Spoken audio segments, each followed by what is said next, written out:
Okay, we're live. Guys, I'm sharing this on LinkedIn, on YouTube, and hopefully on Instagram soon. Again, Instagram is always giving us problems. For some reason, when I try to share it there, it does not work.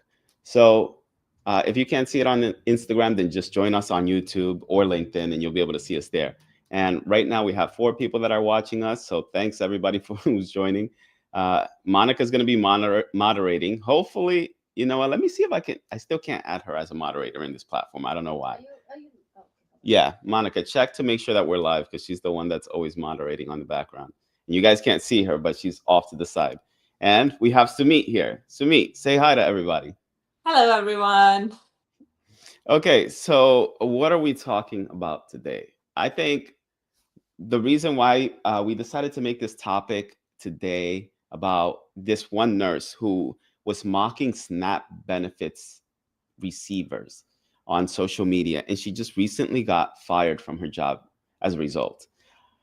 You know, a while ago, to me, I don't know if you remember, but me and you, we were talking about the things that nurses post on social media Yeah, and, you know, how brave they are to post some of the things they post yeah, without thinking about the repercussions, you know. And I'm like, when I saw this video, I thought to myself, how can somebody, you know, who works in healthcare, who cares yeah, for other people, be so insensitive to the fact that people are starving right now in this country and post yeah, something like that, yeah. right? So that's what we're going to talk about in this video. And if you haven't seen it, I'm going to play the video real quick right now. Let me see how many people we have watching. There's 21 people. So I'm going to play it real quick. I might play it again later when more people start joining.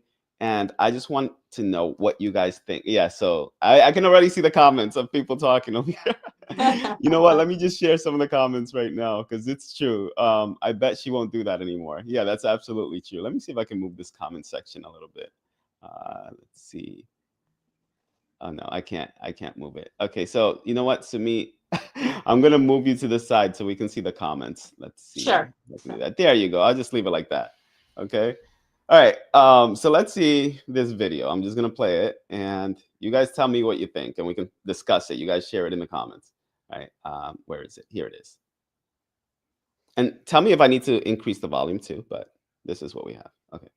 Can you see? Let me see. Share this tab instead. Can you see the video before I play it? Hold on. Where Uh, is it? no, Jason. There it Oh, is. okay. Now, Can you now see we it? can see it. Yes, now we Okay. can see. All right. Here we go. Ready? You see it, Monica? Good.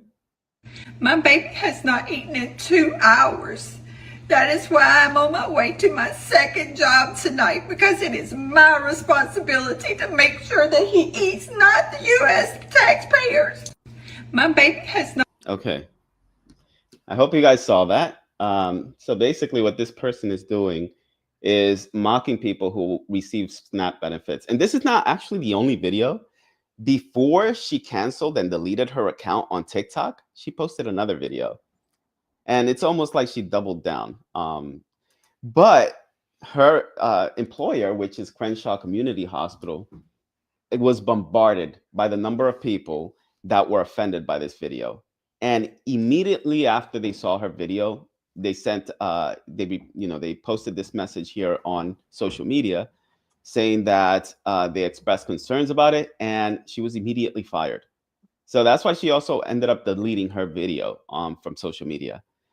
But let's just read about this for a second, okay? I'm just going to read it. And then, to me, if you want, we can discuss after I read this, okay? So Sure. there's a nurse from Alabama. I don't, can you see this, by the way? Let me see. I'm going to zoom in a little bit more. Can you read this? Actually, I can. Okay. There, I'll make it slightly bigger. And you know what? Oh, shit. No, there you go. Can you read This is this? better. Yes. Perfect. Okay. So oh, you know what? Is this the one? Yeah. So Yeah. there's a nurse that's holding up her dog. She joked. That's why I'm going to my second job. It's my responsibility to feed him, not the taxpayers. The clip shared shortly after a wave of racist AI generated TikToks depicting Black women complaining about EBT cards made Netsians upset. For those unfamiliar, an EBT or electronic benefit transfer card is like a prepaid debit card. It is used to access benefits such as SNAP or food stamps and cash assistance across select stores. Citizens receives a monthly or citizens receive a monthly allotment of funds, which decreases with every purchase made with the card. Meanwhile, the nurse's video, she was criticized for her in the nurse's video, she was criticized for her lack of empathy, particularly since her profession involves caring for vulnerable populations who often rely on public assistance. Social media users quickly identified her, calling for reports to the state nursing board and her employer, Crenshaw Community Hospital. People took to Google and left reviews with 1-star ratings, accusing her of unprofessional and unethical behavior. One reviewer wrote, "I'm disappointed that Crenshaw Hospital employs someone who mocks people in need. This reflects poorly on the hospital's values." The hospital later stated on Facebook saying, "We are aware of the video circulating online and take this matter very seriously. The views expressed do not reflect the values or mission of our organization." She was fired due to the complaints. The backlash comes as the SNAP program faces funding uncertainty due to the ongoing government shutdown. It occurred on October 1st, 2025 at 12:01 a.m. Eastern Daylight Time, disrupting essential national security and public safety services after Congress failed to pass a new funding bill. So this is where we're at, right?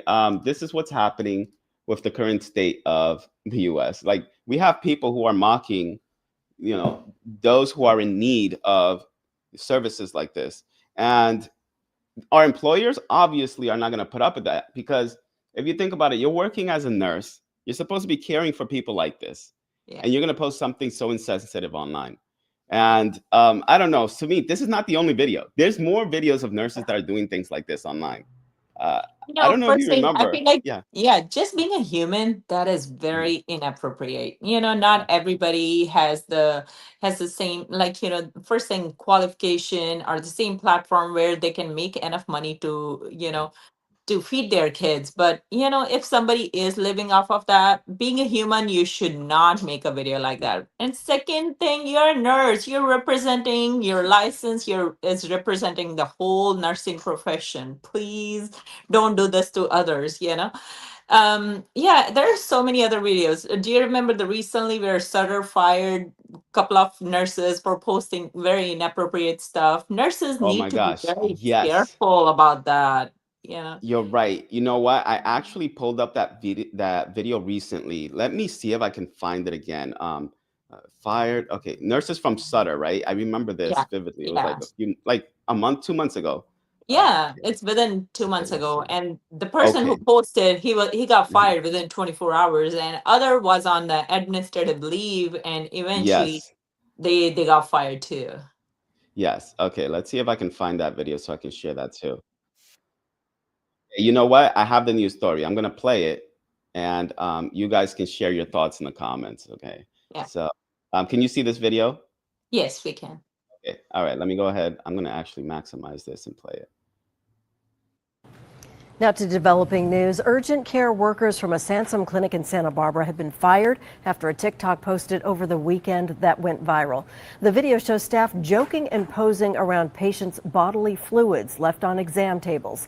Text over the images included captions like, "Guess the substance," and "Make sure to leave your healthcare workers sweet gifts like these." Sutter Health, which owns Sansom Clinic, confirmed the video was originally posted by a former employee who left the organization in July. But late Wednesday, a spokesperson said all the staff members seen in the clip had been fired. The video has since been deleted, but not before spreading widely across social media. Comments calling the behavior, quote, dehumanizing, unprofessional, and unethical. Sutter Health says the incident took place at its urgent care clinic on Pasatis Lane. In a statement, Sutter Health said, quote, "This unacceptable behavior is an outright violation of our policies, shows a lack of respect for our patients, and will not be tolerated. Protecting the trust of those we serve is our highest priority, and when that trust is violated, we take swift action to address it." Okay. So I just want to talk about that for a second, because before I became a nurse, and let me go back to this tab here. Before I became a nurse, I used to work in corporate America. And if anybody who worked at corporate America would post anything that would be offensive to our customers, and also like we weren't even allowed to bring cameras into the office setting and record ourselves. That's another thing. So like the fact that these nurses who work in healthcare where HIPAA is a huge issue can post things like this. I think, like how tone deaf can you be to post something like that and not realize there may be consequences if you do something like that? There's Monica in the background. No, I don't know how nurses can risk your license. You're risking your job for doing something very stupid. Like, I don't know why people do this. Like, be cautious about it. It could involve HIPAA, even if it's not HIPAA. It's like very inappropriate to post like you're posting what patients leave behind. That's very inappropriate. Yeah, exactly. And you know what? Let me see what some people are saying in the comments. Okay, you know what? I'm going to share it. Yeah, go ahead. Jason, I was thinking like, by watching these videos pretty soon, I think healthcare employers, they're going to ask nurses to leave their cell phones at home or don't take it out. There should be a strict policy about mobile use. Honestly, you're right. Honestly, I'm surprised this hasn't happened yet. With the number of nurses that are like dancing at work, they're recording themselves doing their job at work, which if you're recording yourselves while you're supposed to be working, are you really working? Come on.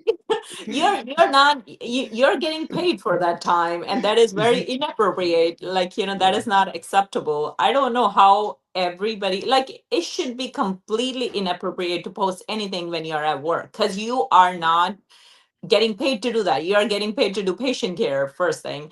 And there should be some sort of consequences for everybody who decide to post on social media while you're at work and getting paid from someone else to do some other job. Yeah, there was a story a long time ago. I remember this is when I used to work in New York, about a nurse who posted a picture of a trauma room when Monica, do you remember that story? This is Katie Duke, New York Presbyterian. Yes. Columbia. Let me look it up. So Katie Dukes, right? This. I was a student nurse at that time, so that was really embedded into my. Can you guys hear Monica, by the way? Yes, we can. Okay, yeah, go ahead, Monica. Keep talking. They can hear you. Okay, so I was a student nurse at that time, and so this is why Jason and I vowed to never, ever, ever, ever, ever. First of all, we not film at work. And if it was like potlucks or photos, whatever, that's different, and not share it on on social media. But to post and take pictures, like I've seen nurses take photos and record videos of the med room in the Pyxis, and I'm like, how are nurses getting away from this? Are you guys worried about your job, like your job security? And some people were commenting and said that a lot of travel nurses do this. Like, I don't want to throw shade at travel nurses, but it's oftentimes when you're not a permanent nurse in that position, you tend to do some things like that. But anyways, about Katie Duke, she worked in it's a level 2 trauma. This is where Jason used to work, right? And so there was a photo that she posted on Instagram, and she was in New York Med. She was on this show called New York Med, where they film ER emergency department everywhere all over New York City.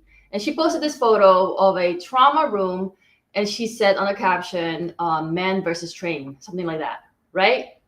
And there was blood everywhere. It was a mess. And so New York Presbyterian went ahead and they fired her. They let her go because of this photo, and they said that it was insensitive. Yeah, let me see if I can play the video, okay, so you guys can understand what we're talking about. You know where you are? You're in the emergency room. Can you tell us what happened? I come from a whole family of nurses. My mom is a nurse, my sister's a nurse, my aunt's a nurse, my cousin's a nurse.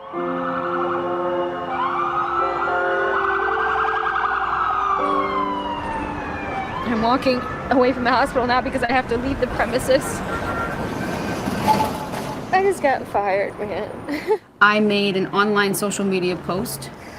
This post that has gotten me fired was a picture of an empty trauma room with a comment underneath. My comment was, "Man versus 6 train, life-saving New York City ER, EMS nurses and doctors." All right, so that's the video there. as you can see, she posted a picture of what it looked like in the trauma room after they coded a patient. Um, and this has been going on for so long. And like Sumit said, you would think that they'd start asking us to just like turn in our phones when we come into work, because this has been happening for so long. And you know what's crazy? You do not see this anywhere else other than in healthcare. For the most part, you don't see nurses or employees constantly getting fired because of the things that they post on social media. It happens more in healthcare, I've noticed, than anywhere else. And part of the reason for that is because of like It's an intimate setting. intimate setting, and you have to be careful with patient health information. Someone could identify the patient by a picture that you post or a video that you post. Or the subject you're talking about, The subject, that's still, that's still a HIPAA violation. Jason, okay, guys, I think we should learn from her. Like, she posted a picture, just an empty room with so much stuff in there, like whatever, it happened. There is no patient involved, no story involved, so I think nowadays nurses are so comfortable, like, they are in their scrubs, and some of the scrubs are okay. I would say they're very inappropriate. They're like tight, and nurses are dancing in there. That should be restricted. That should be totally restricted. And I do remember Jason Kaiser had a policy like where you cannot navigate any other page except Health Connect. That is not related to work. You should not do anything that is not related to work in your working hours. And That's true. I don't know why it's not in their vision right now that this is why they're not taking away, stuff from us, like our cell phones away from us. Like, this is very inappropriate. I don't think so. I think every person who posts while you're at work should be somehow restricted doing that. Yeah. I mean, it sucks for everyone who actually needs their phone at work. We carry our phones because of emergency like we have kids, we have family, we may need it to in case a family member has an emergency at home and we need to respond to. So like the fact that, they're putting that on the line, these nurses that are, posting these things are putting that on the line for those who don't, who actually follow the rules and obey the law. It's sad. So let me play this other video. I don't know if you remember this one. This nurse didn't get fired, but she was heavily criticized over this one. I don't know. Do you remember this one? It's about a nurse who was crying after a patient. She lost the patient, supposedly. Okay, I'm just going to play it. You ready? Yeah. Okay. This nurse has just lost a patient. Overwhelmed with emotion, she leans against the wall. Then she removes her mask and tries to shake it off. She still has 5 hours left in her shift. Her video is set to emotional music, and her camera is positioned to capture her movements perfectly.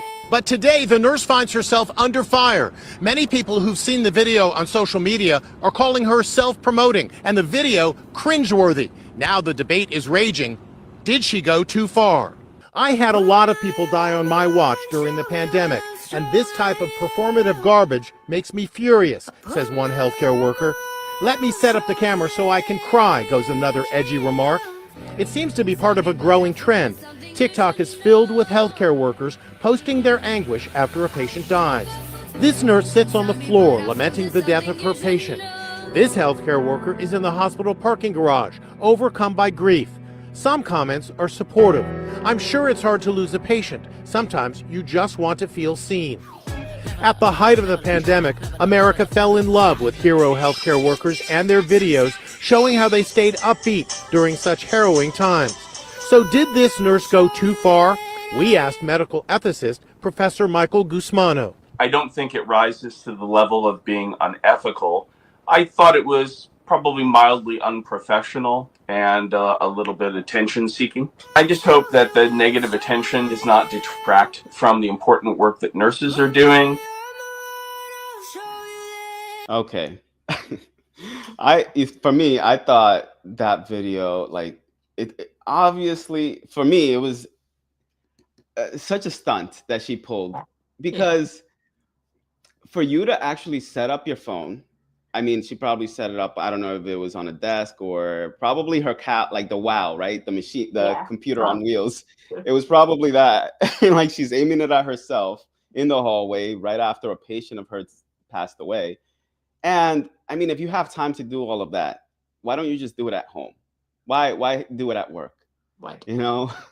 And Even it's just for me, it's embarrassing that we yeah. have healthcare professionals that are doing this. It's not, I mean, it doesn't have to be a nurse. Any healthcare professional, if you lose a patient, don't record yourself at work doing something like that. It's not just that. Like how many surgeons nowadays they are making videos before they're going for surgery, getting prepared for Mhm, this, getting prepared for this. mhm, So I think use of a cell phone to make any kind of videos at work should be prohibited. Doesn't mhm. matter what it regards to. It should Yeah, be prohibited. agreed, agreed. Yeah. Okay, and we'll answer some of the You know what? Let's answer some of the comments before we move on to the next topic. Okay, so Sure. Monica, do you see anything? So Okay, let's see. somebody asked if we have like they give us an extra phone, or do we use our personal phone? Okay, let's see if I can find that. So she said, here we go. Oh, this is Natty Fratty. Okay, he said, do you guys use your personal phones or receive a separate work phone? Actually, it depends on the organization. That's true. So some hospitals, what they do is they give you a hospital phone that allows you to log into the patient's chart, document things through there, communicate with your team members. However, even though we get our separate phones, like the hospital appointed phone, we still have our personal phones in our pockets. And a lot of nurses still use their personal phones at work. And again, you know, like my opinion is if you have some free time, go ahead, use your phone. But obviously, the hospital policy is going to dictate differently. But this is my personal opinion. If there's really nothing going on at work and you're not busy, go ahead. Like I would use my phone. But to use my phone for things like what we've been seeing in these videos, no, I don't see the reason for that at all. So I don't know. What do you think, Sumit? Yeah. Okay, you can use your phone for personal stuff, but you cannot use it to make videos and post it on a social media. Even okay, so at one point, guys, I just want to let you know, just if anybody's not aware, so if you use most of the hospitals don't have good internet connections. So we are even our personal cell phones are linked to their Wi-Fi. So just FYI, so when you are linked to their Wi-Fi, they can see what you have done on your cell phone. So if you caught doing something very inappropriate, there is always a risk to lose your job. So I think just mind your own business and do what you're supposed to do. Even if you're watching some social media, Mhm. just make sure you're taking enough precautions that you won't get in trouble for doing that. Yeah, yeah. And I don't know if you remember this. There was this one story of a nurse who was who went going live? live. She was going live She at was work. passing meds. Yeah, T just posted this. My gosh, yes. And at one point, I think she did violate HIPAA because the patient's name, I don't She know if said it the was the name of the patient's name. patient. Yeah. Yeah, she said the patient's name during the video. So, I mean, like, imagine if I walk with this camera to work while we're live streaming and I'm like recording myself doing things at work. That's basically what that nurse was doing with her phone.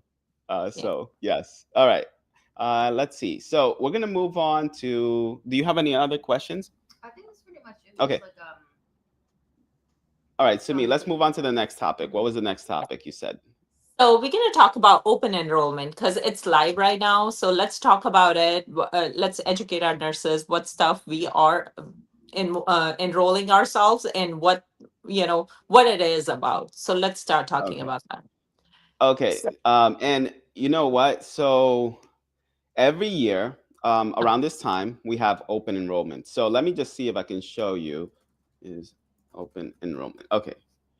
And I think this is important for those of you who want to save money because you can pay fewer taxes if you yeah. enroll yourself in a lot of these things. Okay, so I'm going to share my screen. Let's see. Okay, let me know if you can see that. I'm going to maximize it. Yes. And okay, I'm going to zoom in so you guys can read with me. So open enrollment is the annual period when individuals and employees can sign up for or change health insurance and other benefits. And during this time, you can enroll in a new plan, switch plans, and or remove dependents for coverage that typically starts the following year. Dates vary depending on the source of insurance, but it's often in the fall for both employer-sponsored plans and individual plans through the health insurance marketplace. And what can you do during the enrollment period? Okay, so You can either enroll or switch plans. That's sign up for a new health, dental, or vision plan. You can also switch from one type of plan to another, like your PPO to your HMO. HDHP, or you can make changes to your coverage. You can add or remove any dependents to your plan, or you can adjust your coverage level. And then another thing you can do is you can update other benefits. So you can enroll in or adjust other benefits like a health savings account, which is something we're going to talk about today, a flexible spending account. And what they didn't list here is also a dependent savings account, or DSA.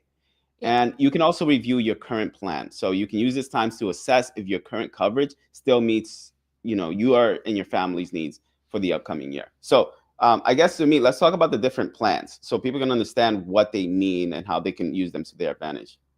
Yes. So, first, medical and dental, it's usually we are automatically enrolled into that, guys. And I just want to mention, this is the time period you can add or remove any of the family member.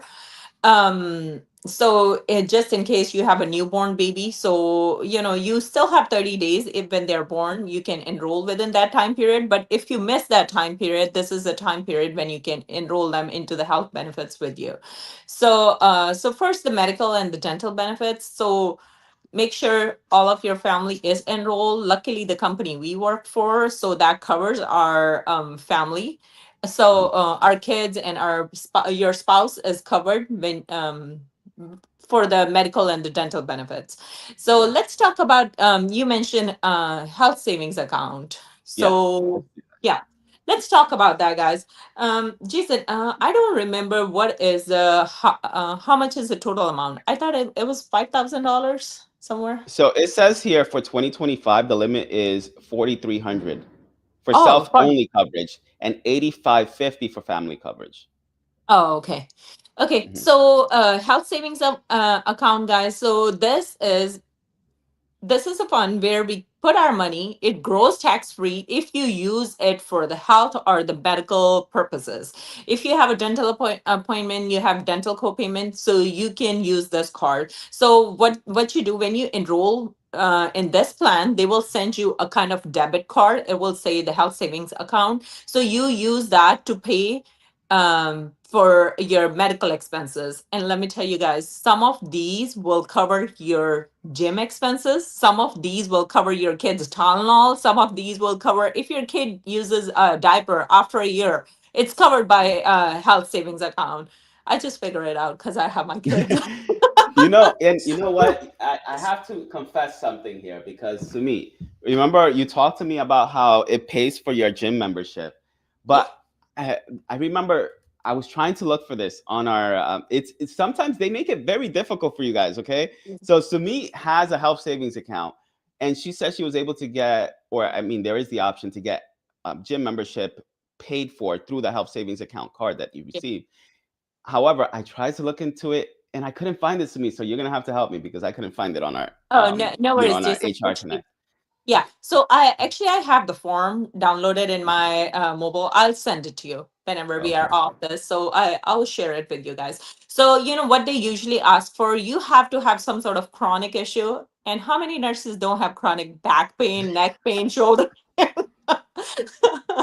So if your physician will write you, okay, you do need some sort of exercise, so that's how it is covered. It's not just directly, okay, you have HSA card and you can go pay for gym. No, you have to have your physician does mention that you require gym or some sort of exercise, and that's how it is covered by your HSA plan.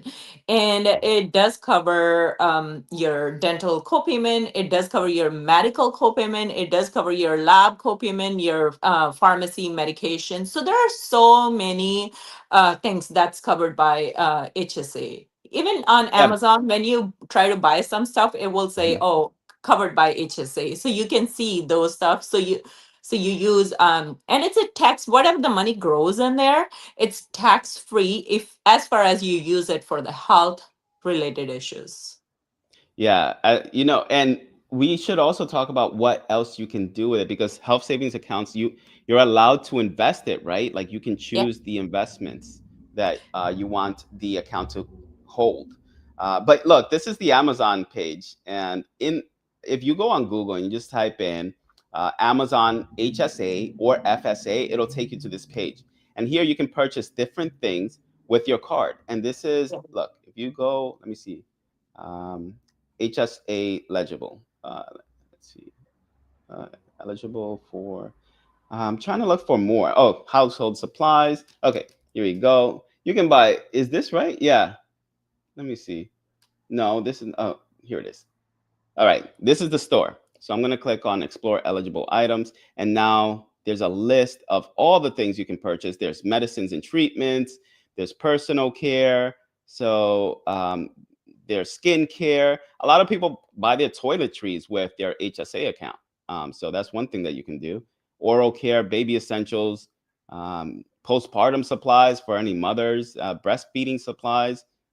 You can keep going down the list, right? There's a whole bunch of things that you can buy. And, I think the Aura Ring is included in there, right? So with the Aura Ring, you can, if you guys don't know what the Aura Ring is, it's like, it can track your health, your steps, and all these other things. Let me see if I can find it. Okay, this ring right over here, it's like having an Apple Watch, but on your finger. So yeah, you can buy that with the FSA card or an HSA card. And the cool thing about these accounts is that they reduce your taxable income, right? So let's say you contribute, I don't know, $4,000 a year and you make $100,000. That means that you're only going to get taxed on $96,000 that you've earned for the year. And if you add that to the 401k and all these other things that are tax deductible or pre-tax, then it's going to save you on a lot of taxes at the end of the year because you're going to be taxed at a lower amount.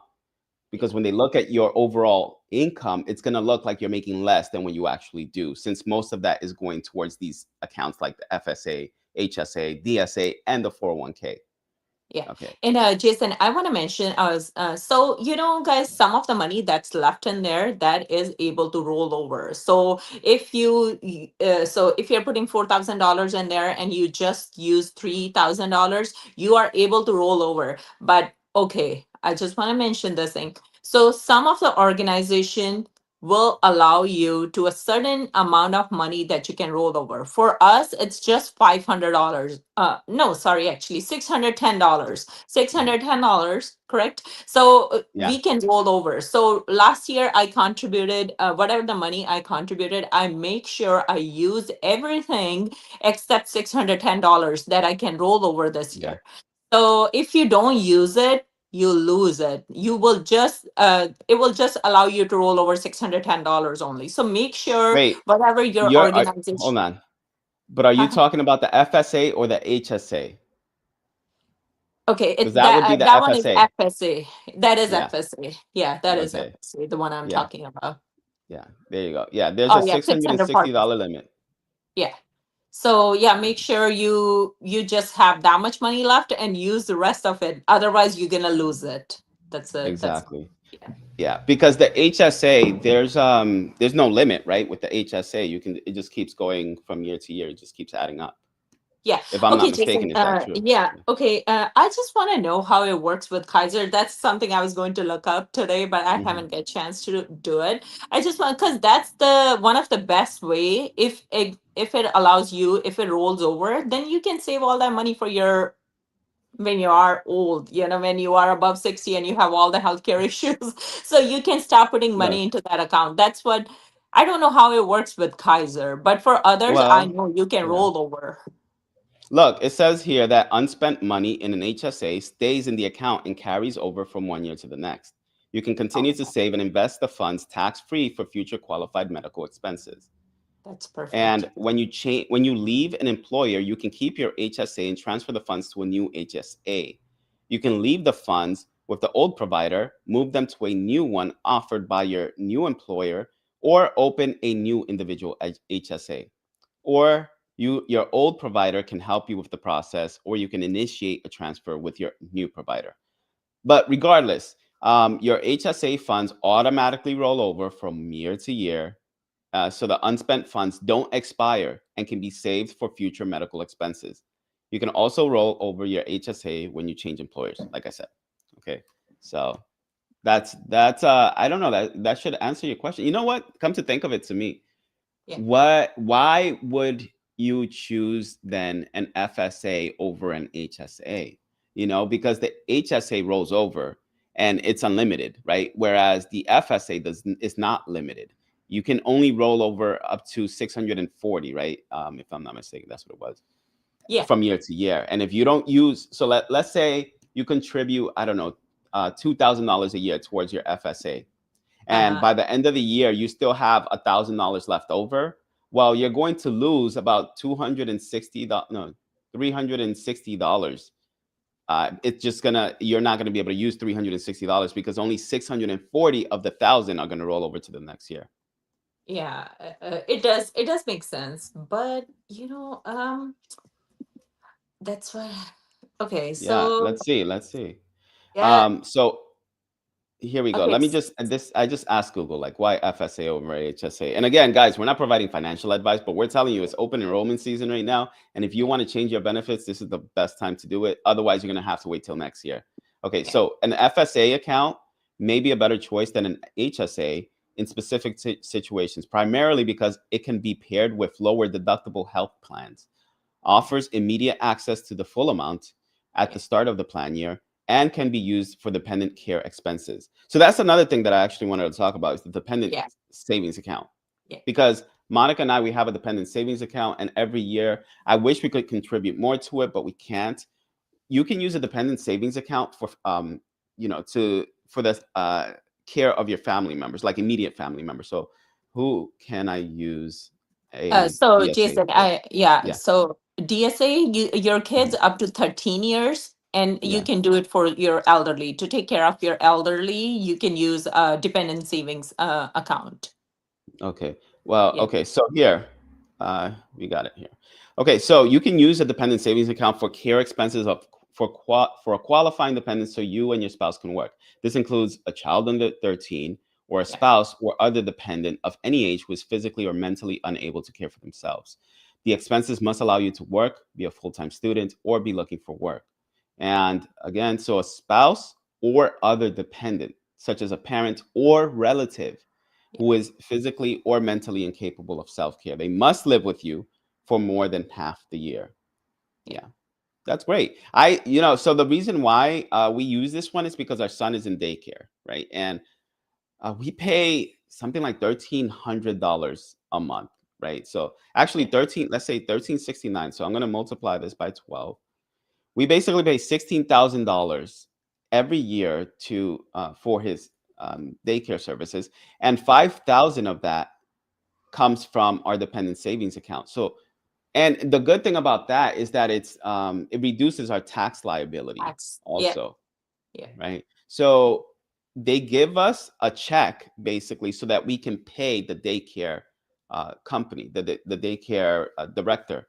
And this is good because what we've been doing is we just ask our daycare director to give us an invoice for the amount that we pay on a monthly basis, and then we just upload it on this website. In our case, it's like something like WageWorks. You upload it to the website and you say, this is how much I paid and this is how much I need to be reimbursed. yeah, So once you upload the invoice and you ask for the amount that you need to be reimbursed, they'll send you the money in your bank account. They'll deposit it to your bank account.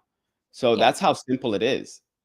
Just as And simple as that. Jason, I want to clarify for who don't know about it. So Yeah.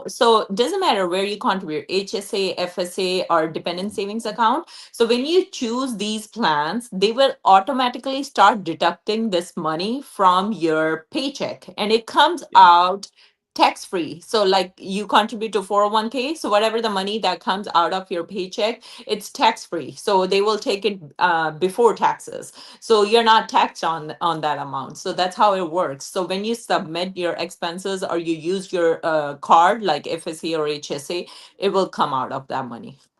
Yeah. So Yeah. Okay. yeah, it slowly comes out of your paycheck, guys. So you get to Yeah. decide like how. So they will tell you how much money they're gonna take out per paycheck Yes. when you That's when true. you That's enroll true. into, when you enroll into those plans. If you have any questions, just let us know. Hope so we can answer. We are not financial advisors, guys. I just want to clarify, we are just nurses trying to figure out a better life and trying to help other nurses.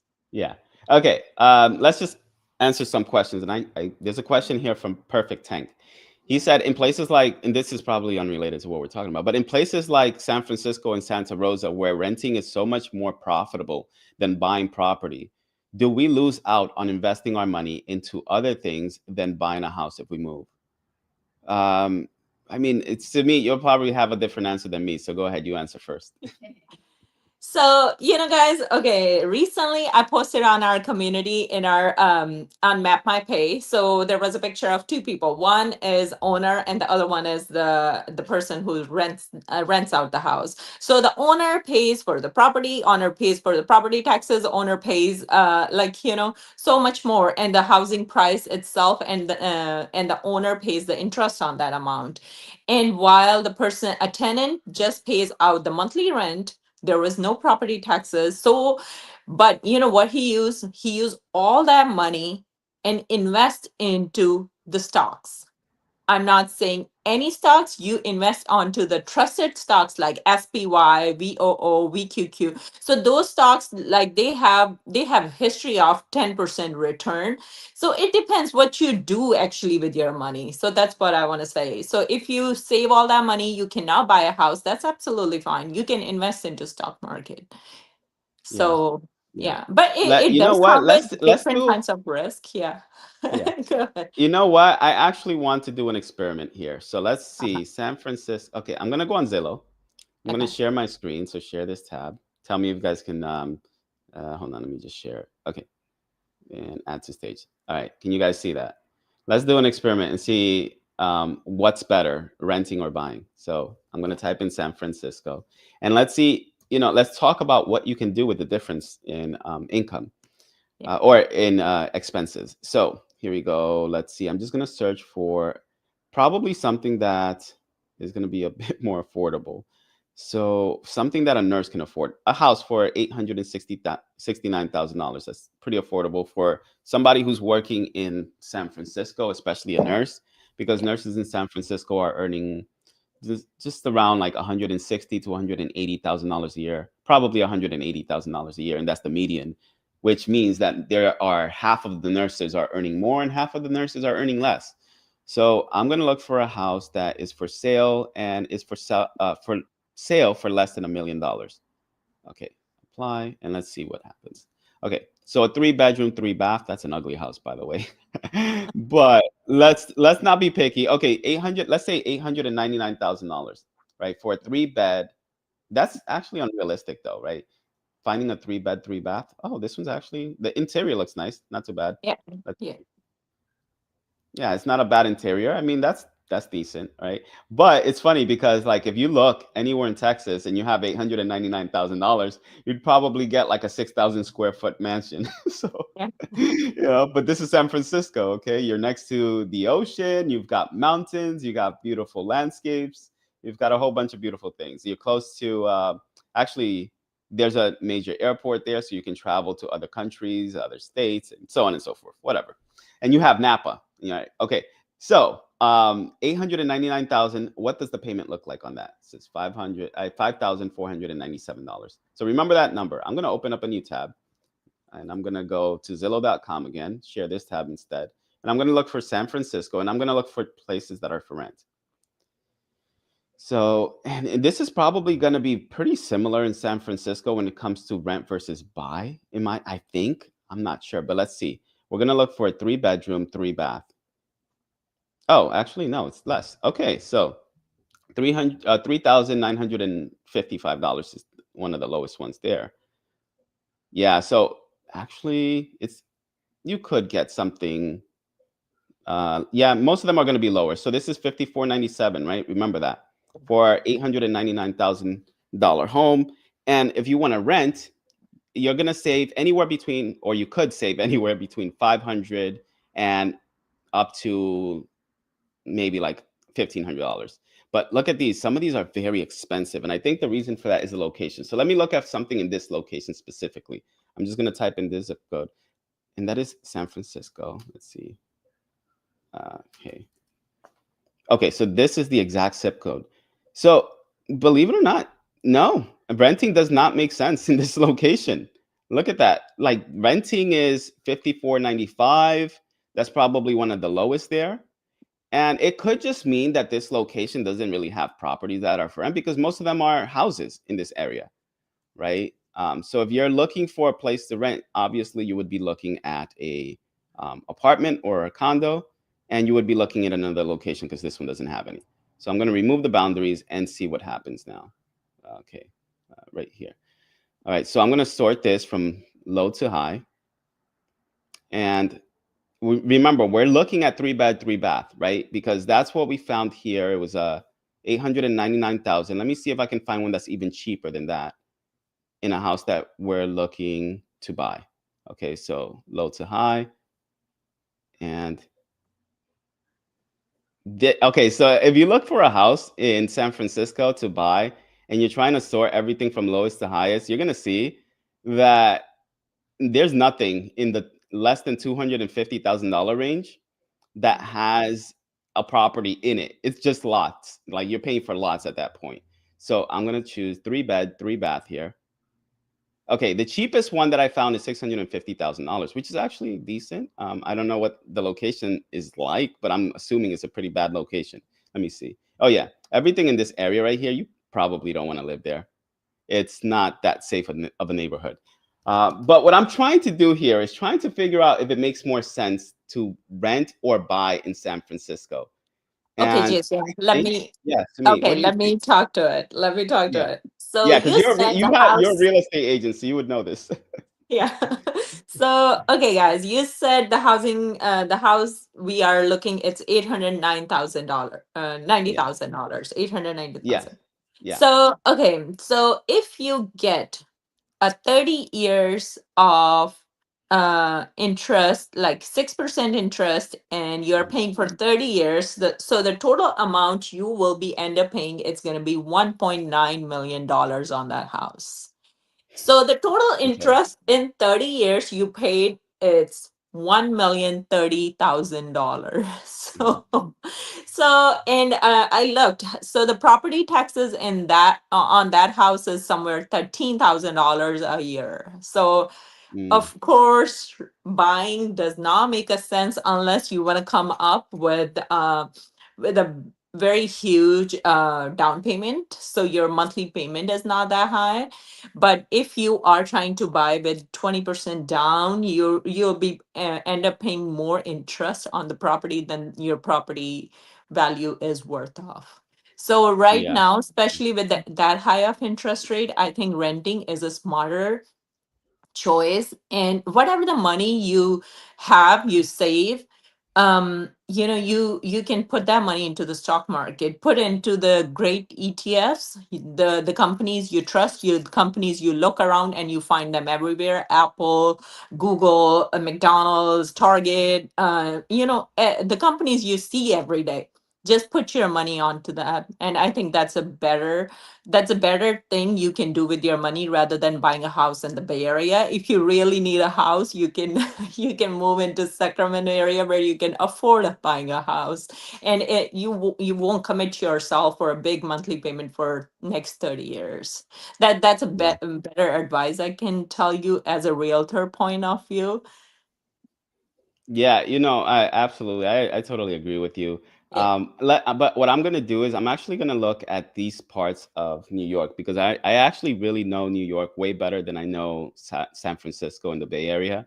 Yeah. So I'm just gonna give you an example of what you can get in New York, right? And then does it make sense to buy it versus renting it? So look at this place right here. It's a condo, 3-bed, 3-bath, and this is in 57th Street in New York City, which is a great location. This is a nice looking condo, and the payments on this are gonna actually they even cut the price by $55,000. But the payments on this are 12,000. That you know why it's 12,000. So this is why it makes more sense to rent in New York, right? The reason why it's 12,000 is because they have HOA dues, and the Uh, HOA dues are ridiculous. You're looking at spending at least $1,500, if not $2,000 a month minimum in New York City for a condo when you buy it in New York City. Okay, so let me see if I can prove to you why that price is so high.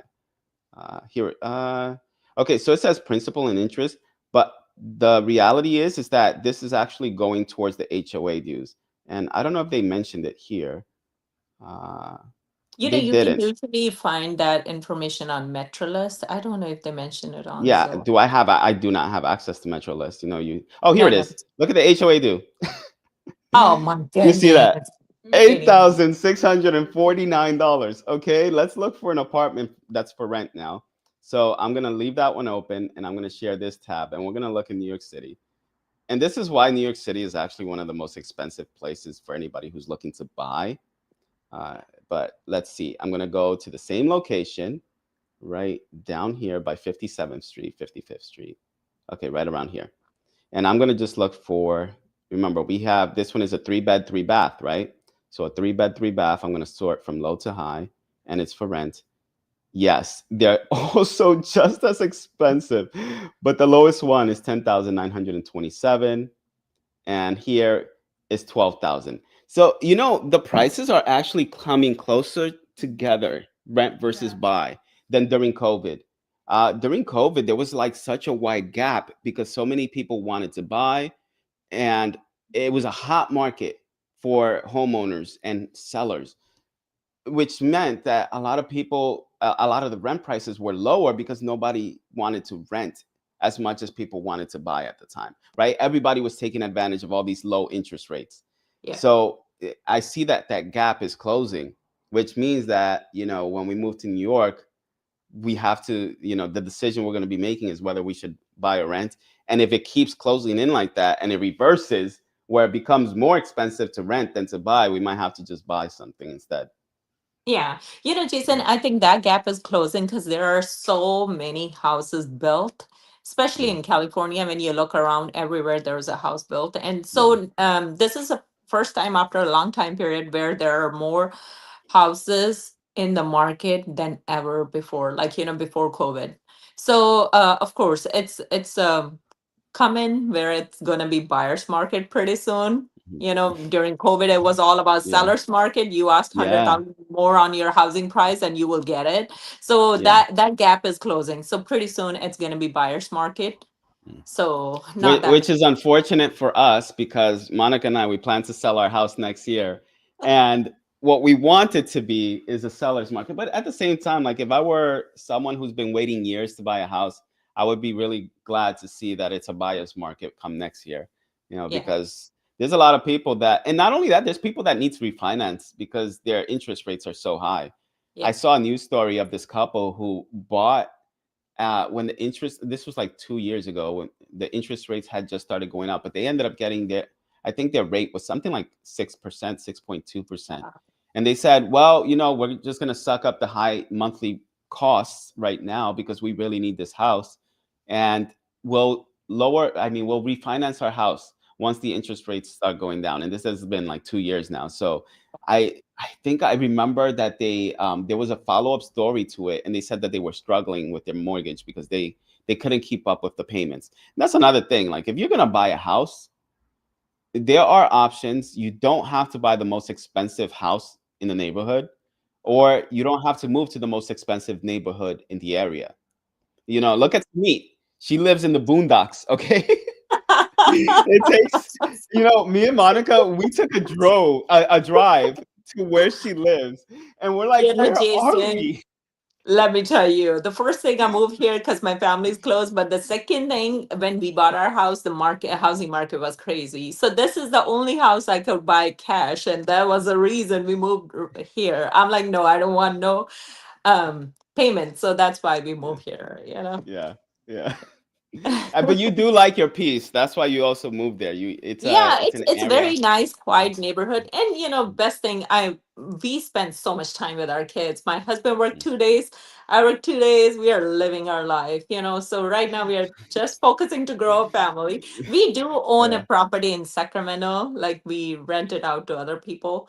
And I'm going to look for another investment property tomorrow, but let's see. My husband's not happy with that, but it looks pretty good investment. It has two apartments. Actually, that whole lot is approved for five apartments on it. Two of them are built. One of them is newly reconstruct inside. renovated. So the third one, it started, but it's not done. And they rent it out for $2,400 and 1875. So I'm like, Wow. I think as far as the property pays for itself, Yeah. I'm good with that. I'm okay paying one tax payment as far as I don't want to make too much payment on it. Or I don't want to tie myself for next 30 years going to work just because I need to pay off a house. That's not an option. That's not the That's lifestyle true. I want to live. That's true. That's true. Okay. It's 2 o'clock. We're going to be ending this soon. So let's see if we can answer some questions. So if you guys have questions in the comments, we'll answer them. Huh? Do you see any? Yeah, there's a few. Okay. Go ahead. By TD. Yeah. What Asking for specialties? specialty to Okay. recommend for nurses Here you to go. reach, how to reach fire. I see it. I'm going to ask the question here. So it's from TD. It says, what specialties would you recommend nurses get into to reach fire and have a good work-life balance, except for CRNA? All right. I actually did some research on this a while ago. So specialties, if you're an RN, for the most part, there's very little discrepancy when it comes to pay. Yeah. Like across the board. If you're working in a hospital setting, I'm talking about, because like if you work nursing facility versus acute care, obviously the acute care facility nurse is going to make more. But if you're talking about specialties within the acute care setting, the nurses are going to pretty much make the same. And Yeah. now, if we're talking about like which specialty will allow me to pick up more overtime than another, that's where the question really should go, the direction we should go. Because if you work in the ICU, if you work in the ER, these are the specialties where you are more likely able to pick up shifts. Like an ICU nurse can pick up in the telefloor, med surge, can go to the PACU. An ER nurse, there's just always shifts available for ER nurses because we have patients coming into the ER 24/7. There may be sometimes of the day that are unexpected where the acuity level is higher than normal, and they'd ask more nurses to come in. And if 2 or 3 or 4 nurses call out Yeah. on one particular shift, that could just mean that fewer patients are being taken care of. So they need the nurses to fill those spots. So what do you think, Samit? I just want to say your specialty matters when you're trying to look for a job. So ER nurses, the hospitals are always hiring ER nurses. Hospitals are always hiring ICU nurses. So it's easier to find med surg nurses or tele nurses in comparison to ER, OR, and ICU. So if you are in one of those specialty, of course, Mhm. getting into the hospital, getting your desired job with a Yeah. best employer, that Mhm. increases your chances to get hired. But otherwise, when it comes to pay, in our hospital or the company we work for, there is not even a single penny difference. The nurses who work Yeah. in med surg floor with ADN gets paid same. The ER nurses get paid same ICU nurses. Yeah. But you know what? I should actually mention this because we've done some research on this before. When it comes to like travel nursing, the Uh-huh. travel nurse jobs that pay the most are things like, believe it or not, like L&D, and Oh, OR, right? yeah, So if you're LNP and looking to, OR. I do. yeah, yeah, right? Because I remember I was looking at job listings before, and these nurses are making so much money. Let me see if I can share the screen. Hold on. Jason, I do agree with that because recently when I was looking into Kaiser jobs, so they had like $10,000 bonus for L&D Yeah, nurses.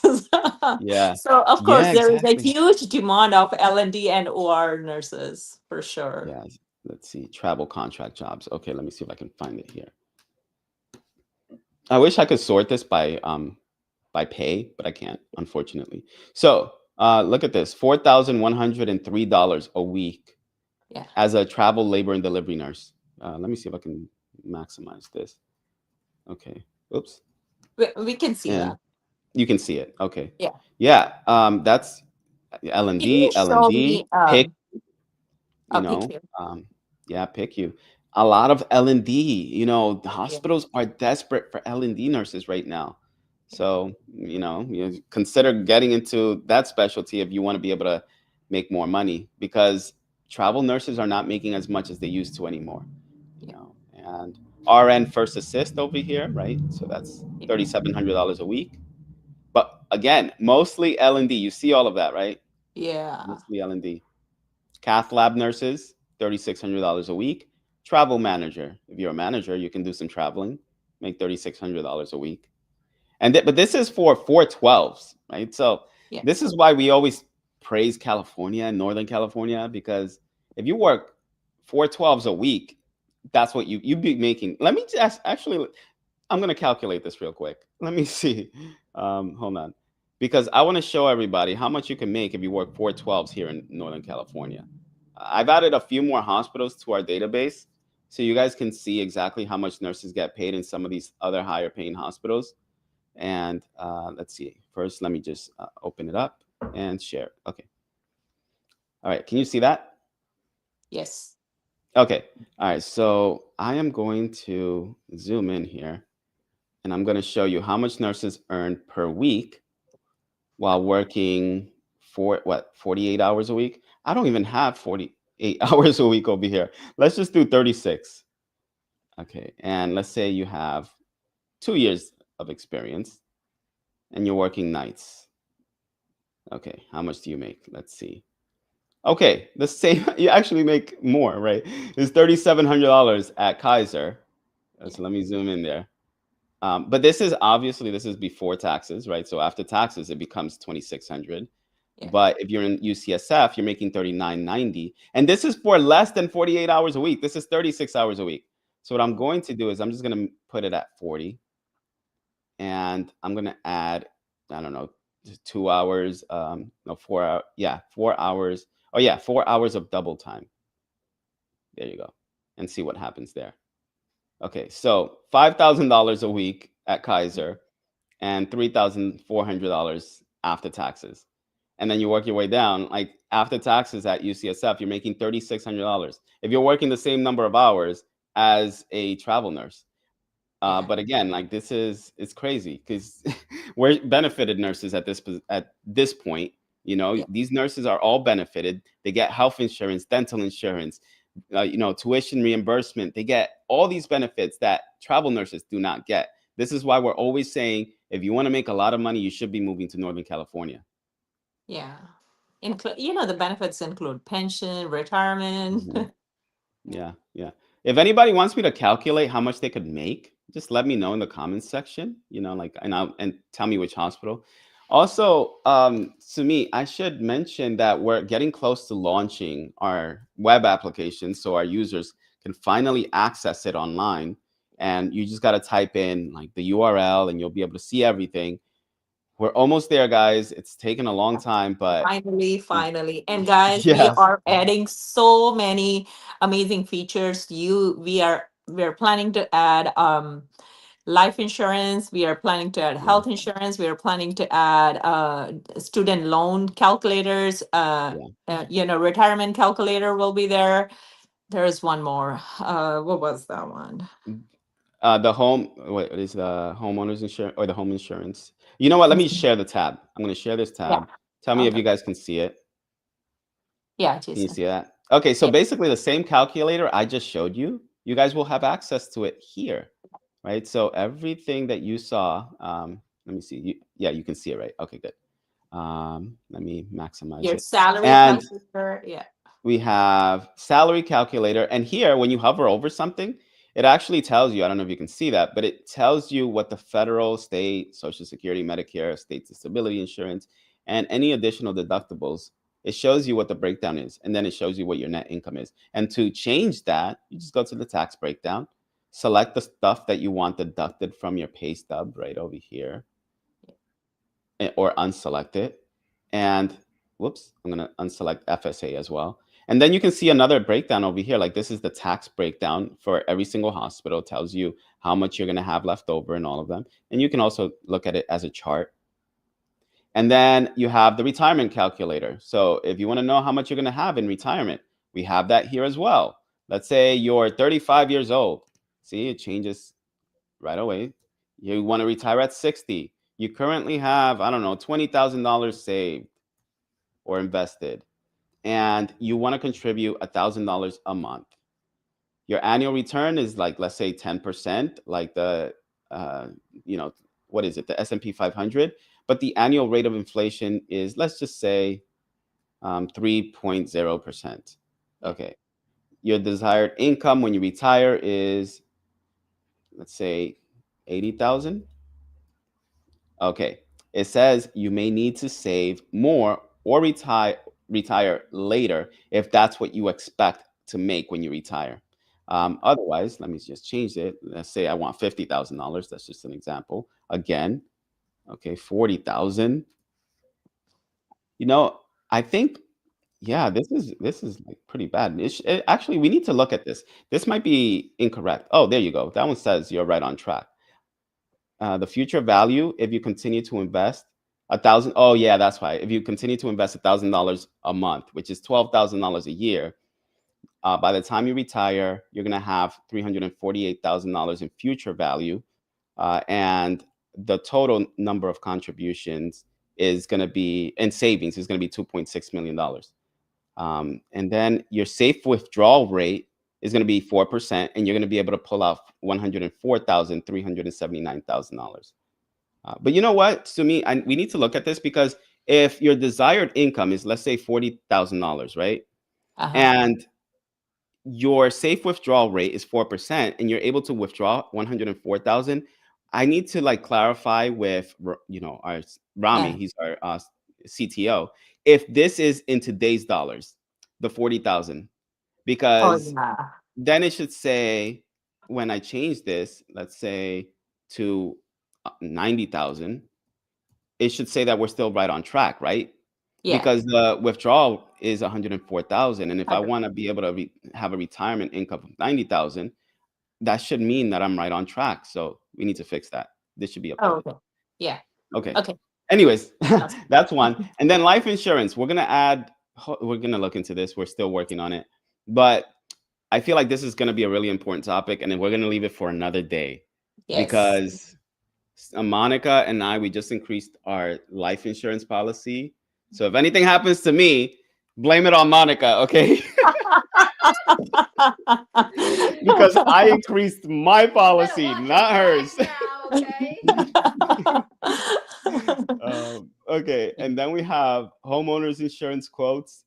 And then that's pretty much it. That on your side, the user side. Yes. The other stuff is for me, so I'll be able to add additional hospitals to that list, so you guys can see more hospitals here. And we're right now, this is just California. We will add other states, and the way we get this, I've mentioned it before, is that we're able to look at the contracts that exist in all of these hospitals and pull the salary data from all of them.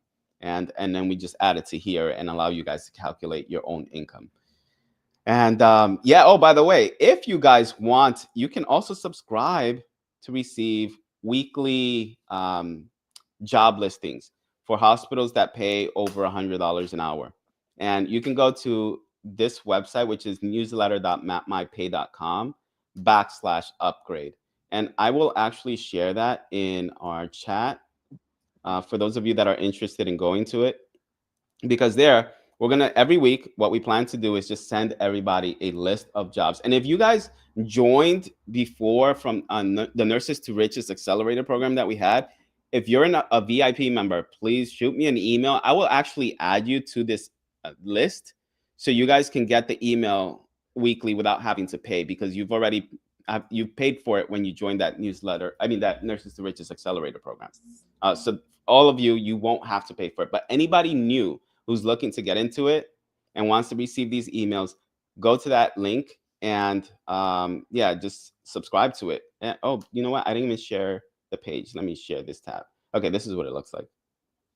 Okay, so go here and sign up to get access. You can either pay monthly or you can pay yearly. And every week we're going to be sending you a list of hospitals that you can apply to. As soon as the job listings are available, we're going to add them to the list and we're going to send them out to you guys. And you guys, just feel free to reach us out if you have any questions, concerns, or if there is any topics you want us to talk about, anything else you want to learn, we can learn it all together. Just let us know. We appreciate any kind of positive or negative feedback. So just let us know. Yeah, and if you guys have any questions before we go, Monica, do you see any? Just in case. Let's see. Jason, it's 2:15. Okay, my kids are knocking outside my door. Oh, okay. All right. So Sumit has to go. We're gonna go, guys. We're gonna see you guys next week then. And yeah, just if you have questions for next week, just feel free to bring them next week. All right, Yeah. guys. See you guys next week. Thank you. Bye. See you next week. Thank you. Bye-bye. Bye.